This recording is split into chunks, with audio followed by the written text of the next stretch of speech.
Now, the previous lecture introduced Athens of the 5th century BC and its grand public buildings of the post-Persian reconstruction.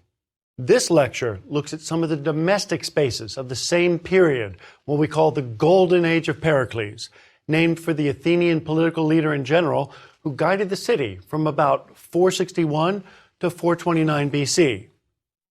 These domestic spaces include the homes of common people, those who made up the majority of the demos, that is, the citizen body that really ran the democracy.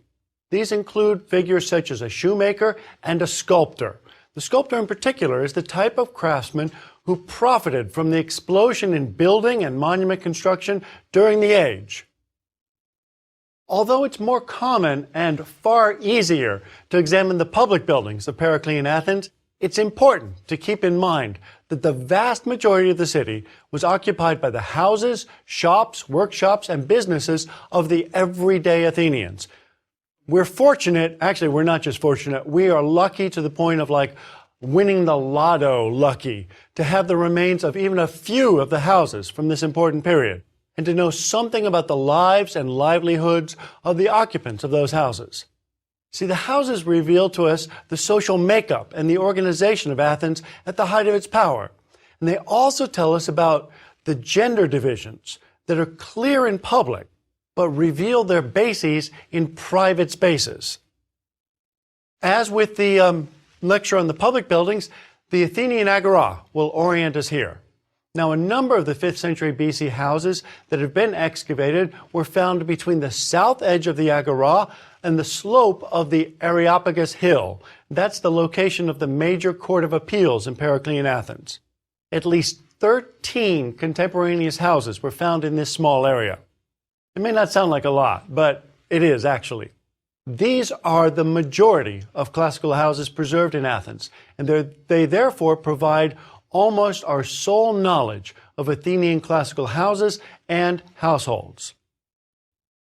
Now, I know I said we're going to concentrate on common Athenians, but I couldn't let these lectures go by without at least a brief mention of Socrates, the great Athenian philosopher of this period. Socrates, of course, is a contemporary of Pericles and lived and lectured and taught here in Athens in the last half of the 5th century BC. The plug for Socrates is not entirely gratuitous, however.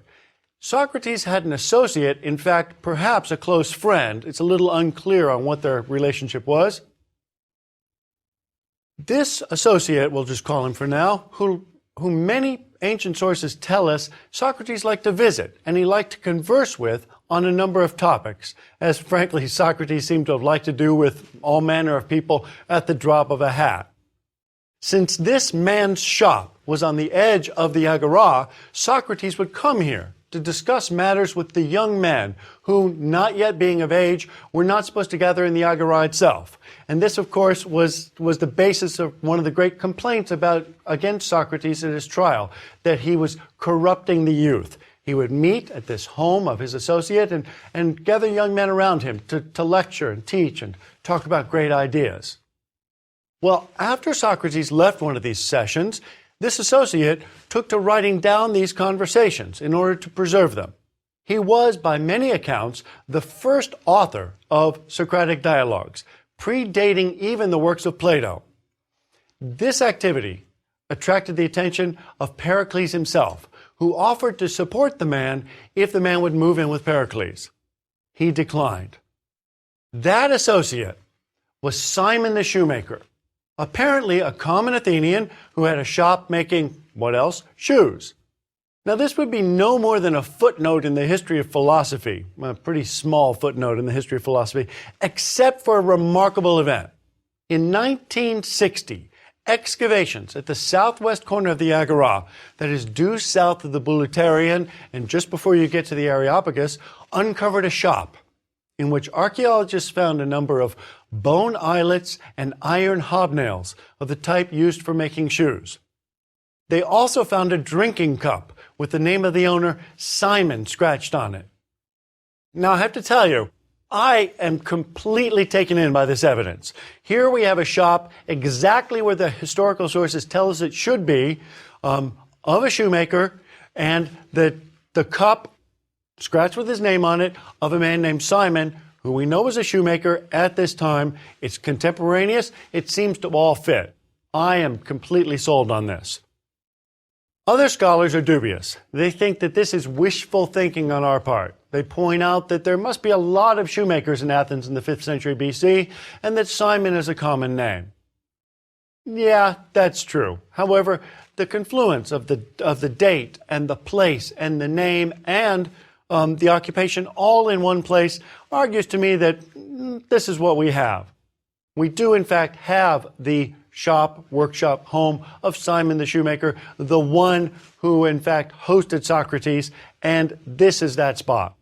Incidentally, I would point out that this is the exact set of evidence, that is, the name on a cup and the tools of the trade, that's used to locate the workshop of the sculptor Phidias, who was responsible for the great statue of Athena Parthenos. We have, in fact, tools of his trade and his name scratched on the bottom of his drinking cup, telling us where his workshop was. So I'm completely taken with this.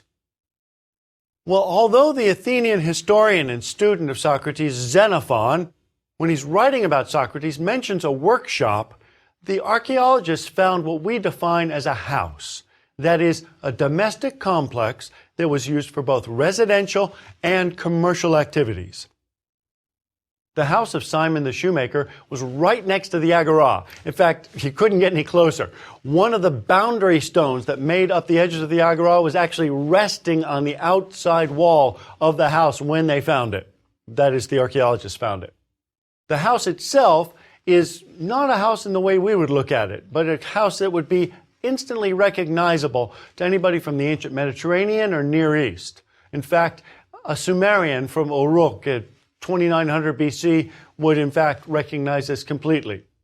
The house consists actually of a walled complex, which included an enclosed courtyard, which is really at the center of the complex, with rooms on 3 sides around it, and then a large doorway leading into that courtyard. So along the street side, you've just got a wall, a large gateway opening into the courtyard, and then the 3 rooms of the house workshop complex all the way around opposite that doorway that leads off from the road.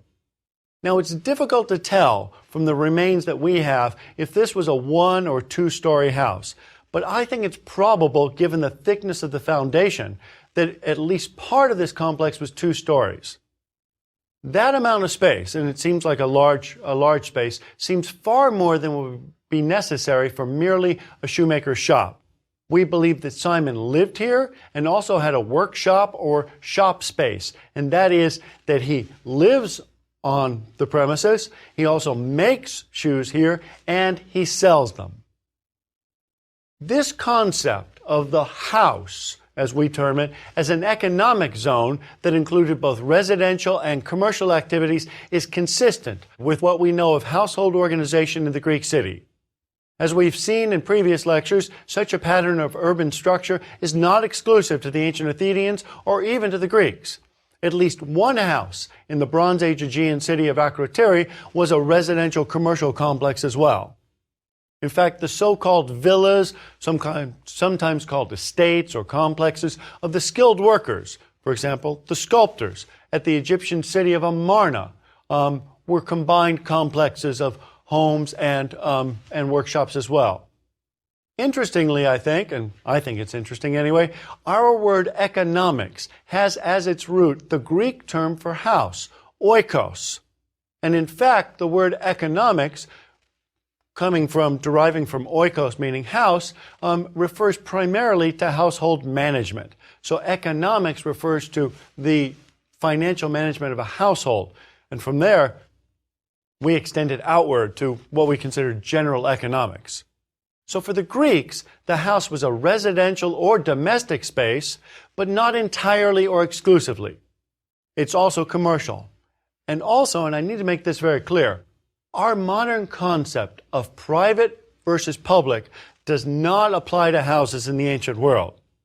What we should think of is a complex that has elements that are exclusive spaces, bedrooms, or areas where, in fact, not everyone is allowed to go. But parts of this walled compound, that is, the workshop house of Simon, were certainly accessible, at least during the daylight hours, to anyone who had a legitimate reason for being there. So they would come in the gate and into the courtyard and were probably allowed into any of the rooms on the ground floor, only those on the second floor being exclusive space. This, I think, is different than our idea of private versus public space today. In our houses, I think you'd be hard-pressed to find anybody who would not be at least surprised, if not a little upset, to come home and find strangers in their living room. It's not the way we live. Well, it's not the way most of us live. I actually tried this for about 10 years. I didn't put curtains on my ground floor windows or the front door, and just could look out right on the sidewalk. As people walked by, they'd wave, and it really broke down that barrier between public and private. Eventually, my wife protested and we got curtains. But it was an interesting idea of having private space in which, in fact, there was this public engagement. So that is, as we get back to this notion of private versus public, a reason associated with the residential or workshop components of the property. That is, access. The range of people in this space for commercial or social reasons could be vast. You'd have a huge range of individuals coming here. This is one of the lessons of the story of Simon's workshop as a meeting place for Socrates and the youth of Athens. Gathering in public areas was common for, among other reasons, schools, and the ground floor of this shop-workshop complex qualified as public space. In fact, much of ancient Greek social life was conducted outside the house, that is, outside the domestic areas of the home. Men regularly congregated in public places, such as the agora, sanctuaries, and the gymnasia, for a variety of reasons. Philosophers taught or discussed and debated ideas in public areas. The Stoic school of philosophy gets its name from its traditional meeting place, the Stoa, the roof colonnade that we find along the edges of the Athenian agora. Much of Athenian life, commercial, political, social, and economic, took place in the streets and courtyards across the city, not in the residential areas of the houses. Well, in addition to the house of Simon the shoemaker, we have another house that I think is particularly significant. Immediately to the south of that house workshop of Simon was another house workshop complex that was the headquarters for a number of craftsmen. This is a much better preserved complex that was occupied, and in fact, it could have been owned by the people that lived here. The evidence for that is a little hazy. We can't tell if the people living here actually own the property or not. But it was certainly occupied by a series of sculptors over a number of generations, from about 475 BC down to 275 BC. So we have about a 200-year occupation by a line of sculptors. This may, and this is speculative, I have to tell you, this may indicate that what we have here is a multi-generational sculptural workshop. That is, sculptors who take over the workshop, they get apprentices who are trained, they become the masters, and this all continues for, in this case, 200 years in this exact spot.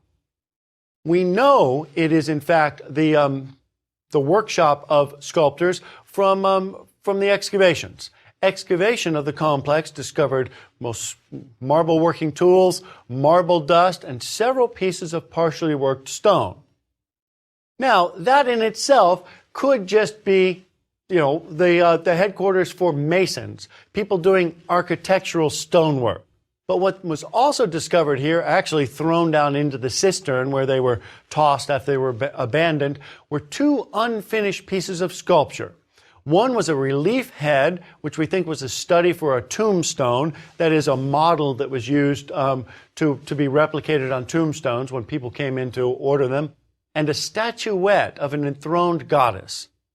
These both are key evidence supporting the conclusion that this is a site not just for marble carving, but for sculptors, and that the workshop was here, because these are the kinds of things that in themselves are not valuable, and they're the kinds of things that you don't transport around. They're the, frankly, cheap models that sculptors would use. So you have the marble dust, the marble fragments, the models of the sculpture. I don't think there's any doubt that we have here the workshop for the sculptors.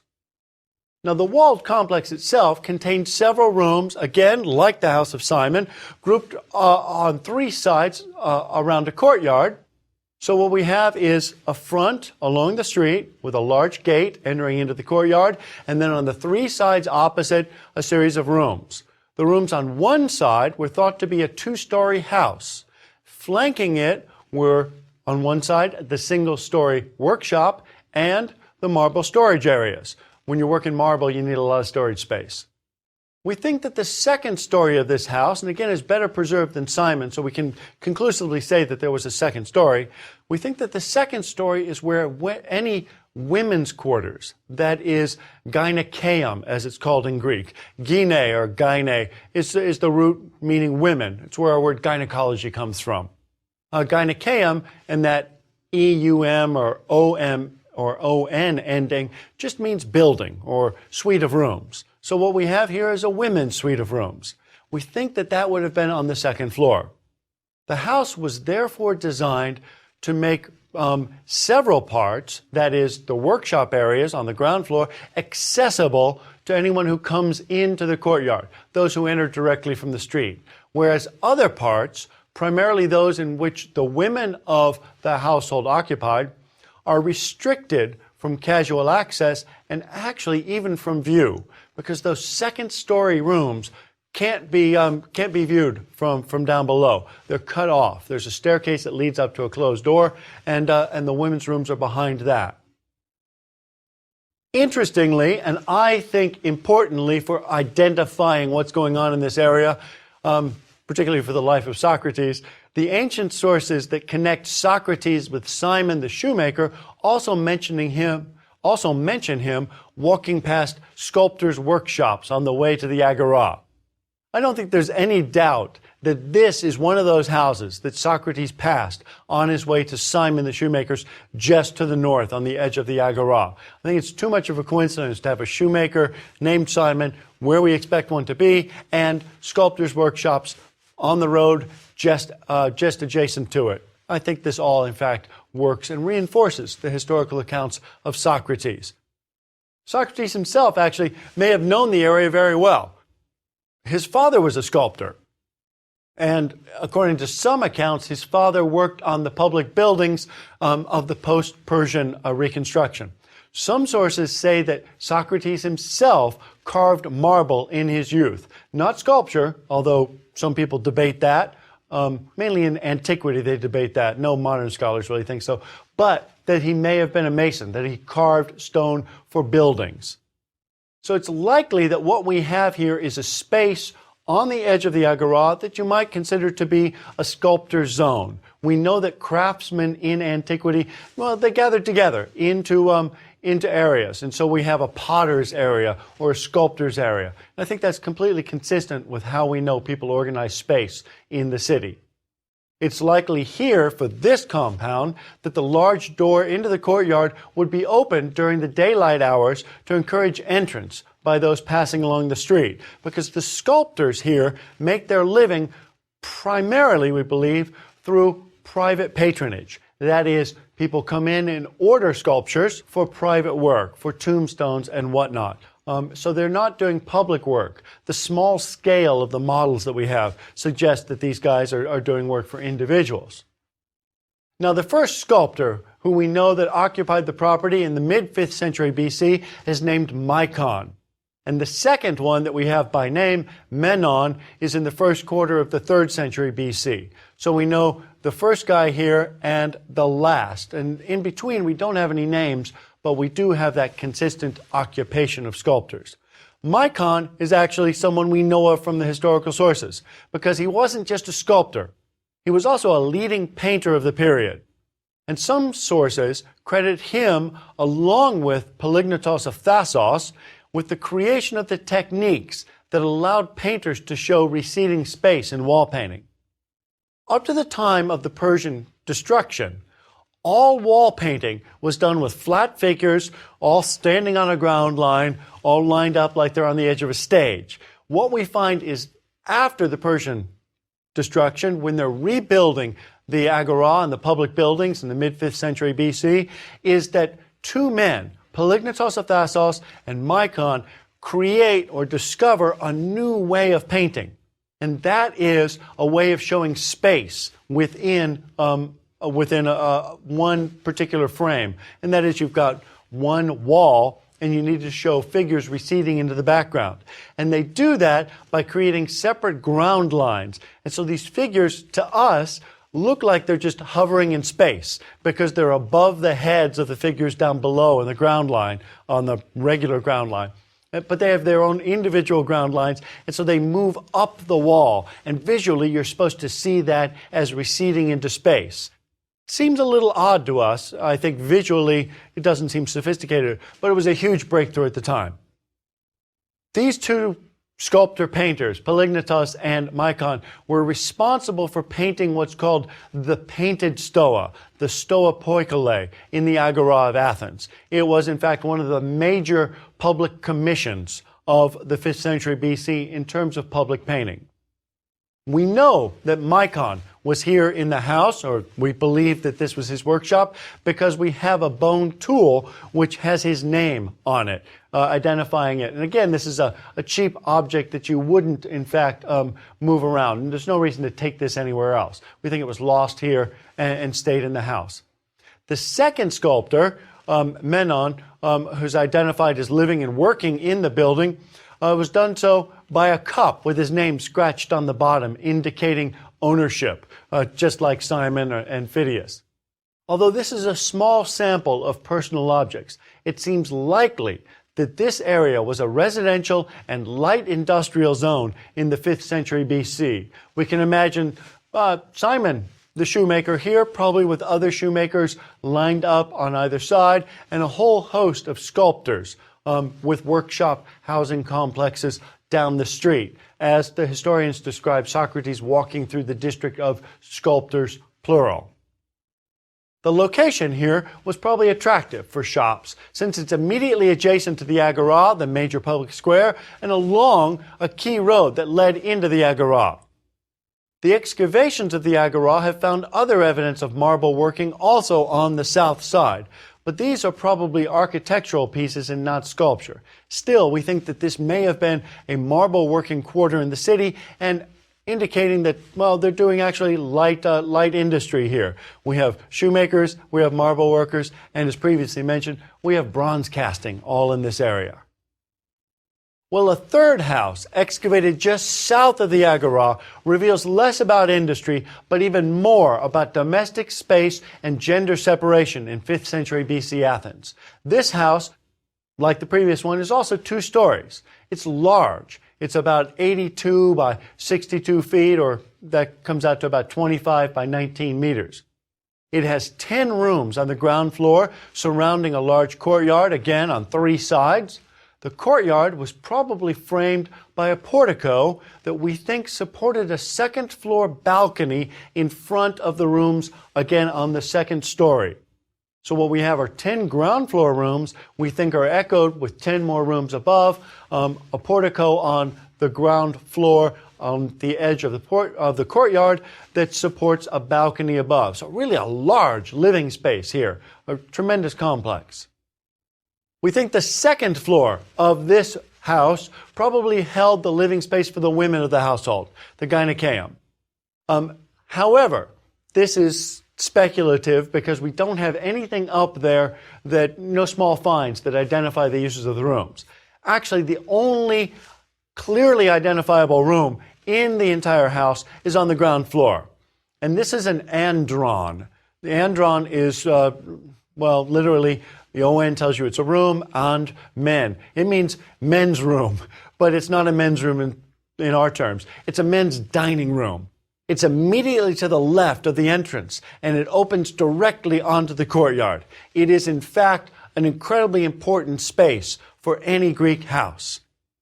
The reason for that is that the andron is a space for male entertaining. In this case, it's a square room about 14.5 feet on a side, or 4.4 meters, with space for 7 dining couches that are lined up around the walls. The andron is traditionally placed on the ground floor, and we don't know exactly why that is. There's a number, I think, of reasons, good reasons, why that would be so. First off, it has direct access to the courtyard and to the kitchen area, which is also on the ground floor. So if you're dining here, that means you don't have to carry food up and down stairs or drink up and down stairs. It's immediately adjacent to the kitchen. Having it on the courtyard, that is, opening directly off the courtyard, marks it as a reception space near the front of the house. And so it's accessible to those people from the outside that are coming in. It in fact qualifies in our normal terms, that is archaeologists' normal terms, as public space in the house. And finally, the location of the andron on the ground floor here in the front creates as much distance as possible between it and the women's quarters on the second floor. Given its use as the primary reception space for males from outside the household, its placement close to the door and furthest from the women's suite makes sense. And we think, in fact, that that is the primary motivation for its location down here. Now, the premier male entertaining event that would take place in the andron was the symposium. The symposium is often defined as a drinking party. But this is reductive and wrong. Whenever I tell my students I'm going to a symposium, I have to cancel class, at least my Greek students, they nudge each other knowingly and, make sarcastic comments. Oh, a symposium, huh? No, it's not a symposium. It's not a drinking party like that. The word symposium means more than that. Simply defining it as drinking party doesn't do justice to the wide range of activities that would take place at this event. It's held exclusively for men, and it's an opportunity for food and drink, but it's also a place for music, games, poetry, and, if we believe the students of Socrates who wrote his dialogues, for discussion. In fact, Plato's dialogue, called the Symposium, allegedly records a discussion on the nature of love that took place at one of these gatherings. Everybody reclines, the men get a drink, they eat, and they talk about various things. In this case, in the case of the Symposium, the nature of love. I strongly urge you to read that dialogue or any of the ones by Xenophon as well. I think they're absolutely superb, and they give you a great sense of what people are considering, what the important ideas are in 5th century BC Athens. Well, in this space, men would recline for the symposium, generally two to a couch, and they would socialize with other men of the same class. Doing otherwise, that is, including women or lower class men, was largely outside of contemporary social norms. They drank wine, but wine cut with water to avoid drunkenness. And there's some evidence that drinking more than 3 cups of wine was considered immoderate and in bad taste. And in fact, there was one figure at the symposium called the symposiarch, whose job it was to monitor the alcohol consumption. Everybody was supposed to be drinking the same amount, that is, with one another. Everybody finishes their first glass, then they get their second one, and so on. This idea of a male-only drinking party is not the social aberration that I think a bachelor party is today.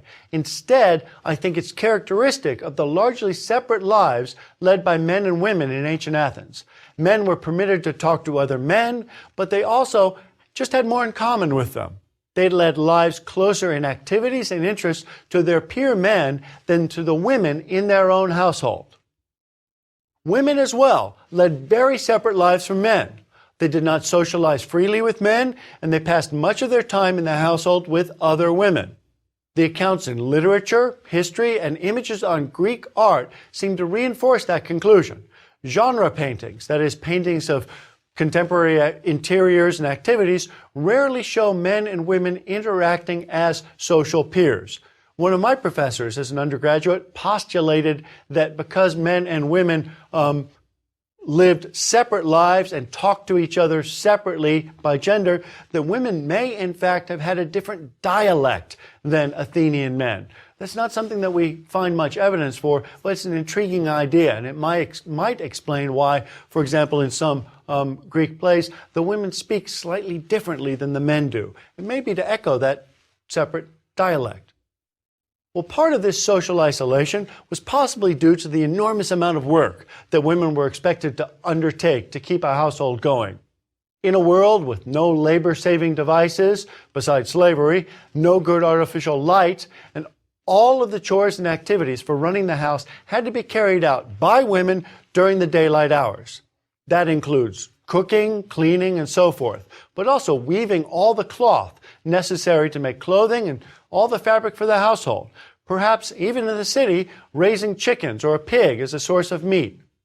The large open area of the courtyard, therefore, was probably critical to many of these domestic activities, especially messy ones like slaughtering animals or dyeing fabric, or things that took up a great deal of space, such as storing bulk commodities like olive oil and wine.